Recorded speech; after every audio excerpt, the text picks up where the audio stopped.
How well do you know your own brain? Is it just a bunch of electric and neurons moving in an interesting way, creating a consciousness? Or does your consciousness work on a quantum level and quantum mechanics? Does the human brain work on the quantum level? By the end of this video, you will know exactly what science says and what it doesn't.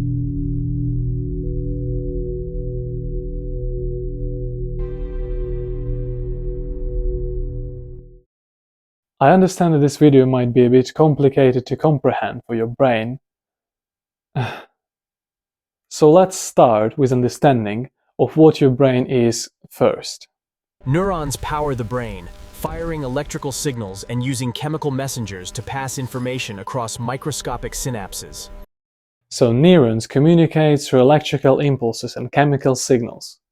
From this perspective, your decision, thoughts, and emotions are the result of chemical and electrical activity inside a biological network. Modern neuroscience has been incredibly successful. We know that damage to specific areas of our brain can change speech, behavior, perception, even personality. So this strongly suggests that the brain generates the mind. And for many scientists, this explanation is enough. Well, of course it is. Your brain is your mind.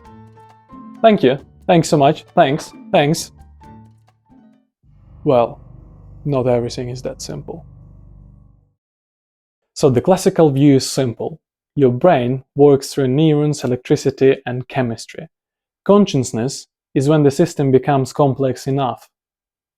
So we know what happens to our brain when we think or do anything, but we have no flipping idea why we experience anything at all.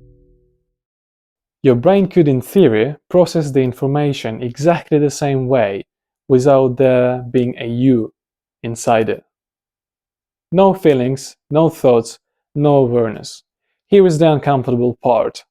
We know every physical process in our brain, we can describe it perfectly, but we don't know what consciousness is. It's like explaining every component of a radio without ever telling people where the music comes from. This is where modern neuroscience admits something important. There is a gap. A gap between brain activity and subjective experience. Some scientists think that this gap will disappear with better technology. But some scientists think that there is something missing. And once you admit that, once you believe that consciousness is something that we can't explain, a very dangerous question appears. What if the brain isn't just a biological machine, but something we don't yet understand? That's exactly where some scientists begin to look not at biology, but at physics. What could quantum physics possibly have to do with the human brain? After all, quantum rules apply to things that are cold, tiny, and isolated. The human brain is none of those. It's wet, warm, and noisy. And for the long time, that was the end of the discussion. Now I'm gonna try explaining quantum physics in the next 30 seconds.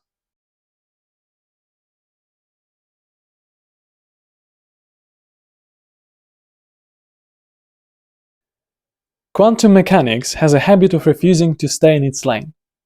At the quantum level, reality behaves very differently from what we're used to. Particles can exist in multiple states at once. Outcomes are probabilistic, not deterministic. Observation itself seems to matter. This isn't philosophy, it's experimentally verified physics. And that raises an uncomfortable truth. If the brain is made entirely out of a physical matter, then at least in principle, the brain is built on top of quantum rules. Duh, like everything else. It doesn't mean that our brain is using quantum mechanics in any meaningful ways. And that's fair. Just because quantum physics underlies reality doesn't mean it's playing any crucial or functional role in our brain. The thing is, our brain is not just complex, it's exceptionally efficient. It processes massive amount of information every day throughout our life, while using as much power as a well. A light bulb. Or what if some processes in our brain are influenced by quantum level effects? Niels Bohr, one of the founders of quantum mechanics, says, quote, "Anyone who is not shocked by quantum theory has not understood it." To be completely clear, I'm not trying to say that mine and your brains are definitely working on a quantum level. I'm just saying that most of scientists don't believe it. But some respected researchers are saying that the question is still not fully covered. Most scientists remain skeptical, as I said. However, the question refuses to disappear because the consciousness doesn't fit into any of our existing models, and we just can't understand it. If quantum mechanics changed the reality, could it also change how we understand the brain? This is the question.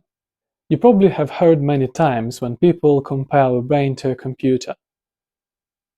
But why scientists compare our brain to a quantum computer? To understand this, firstly, we need to understand what a quantum computer is. Classical computers use bits, zeros or ones. Quantum computers use qubits. A classical computer, like your phone or laptop, works with bits. Bits are zeros and ones. Everything you see on the screen, this video, every message, is built out of these small numbers. A quantum computer works differently.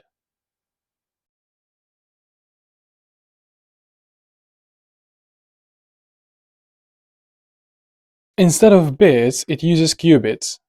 And a qubit doesn't have to be just 0 or 1. It can be both at the same time, in what physicists call a superpoint. Multiple qubits can also become entangled, meaning their states are linked even when separated. This allows quantum computers to explore many possibilities in parallel, something classical computers simply can't do. Unlike a classic computer, the brain doesn't process information in neat steps. Many things happen at the same time. It reminds a probabilistic system. Can you see the similarity yet? Basically, the brain works more like a quantum computer rather than a classical computer. That's without saying that a quantum computer hasn't even been invented yet. But here is a crucial distinction. Quantum computer requires isolation, completely low temperature, precise control. Brain operates in a completely different way, warm, noisy, biological.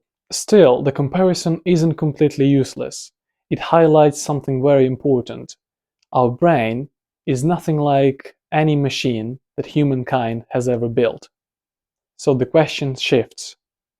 Not, is a brain literally a quantum computer, but are our technologies enough to explain our consciousness? Because if the answer is no, the mind doesn't require new physics, but a new way of thinking about it. Stuart Hameroff, neuroscientist and consciousness researcher. Together with Penrose, they proposed Ouch-or theory, suggesting that quantum mechanics could occur in microtubules inside neurons. This mechanics could contribute to our consciousness. So there are some ideas, but we can't confirm anything yet. So where does all of this leave us? The truth is simple. We don't know. Our brain is very complex and far from being fully researched. Our technologies are just not enough to comprehend the whole complexity of our brain. I just hope that this video was really useful to you and you learned something new and made your own conclusions. As always, don't take my word for it and don't trust me. Do your own research.